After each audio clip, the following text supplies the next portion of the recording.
জামায়াতে ইসলামীকে জাতীয় নির্বাচনে দেশের মানুষ জয়ী করলে জনগণ মালিক নয় সেবক হবে বলে মন্তব্য করেছেন দলটির আমির ডাক্তার শফিকুর রহমান। সোমবার রাতে রাজধানীর মিরপুর ১৩ নম্বর এলাকায় আয়োজিত পথসভায় তিনি একথা বলেন।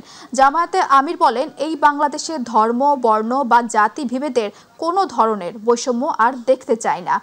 তিনি আরো বলেন, জামায়াতকে দেশবাসীর খেদমত করার সুযোগ দিলে জনগণকে সঙ্গে নিয়ে সমস্ত দুর্বৃত্তের হাতে অবশ করে দেয়া হবে। ব্যবসায়ীরা যেমন ব্যবসা করবে, তেমনি চাকুরিজীবীরাও তাদের জায়গায় চাকুরি করবে। বাড়তি কেউ খবরদারি করার কোনো দুঃসাহস দেখাবে না।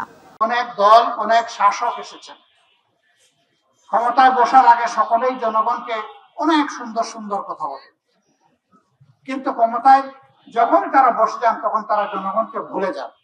আমরা একটা দুর্নীতিমুক্ত বাংলাদেশ চাই। আপনারা সবাই চান? দুর্নীতি নেই কোথায়? ঘর থেকে বের হলেই দুর্নীতি শুরু হয়ে যায়। আপনি যেখানে যাবেন সেখানে দুর্নীতি, সেখানেই চাঁদাবাজি, মানুষ অতিষ্ঠ। এই জেলায় একেবারেই মানুষ এখন হাঁসফাঁস করছে। আমরা এই যন্ত্রণা থেকে দেখতে চাই যে আমাদের জাতি অচিরেই মুক্তি পাবে ইনশাআল্লাহ। আমরা দুর্নীতির বিরুদ্ধে যুদ্ধ ঘোষণা করেছি। এই দুর্নীতি সমাজ থেকে নির্মূল না হওয়া পর্যন্ত আমাদেরকে কেউ থামাতে পারবে না ইনশাআল্লাহ।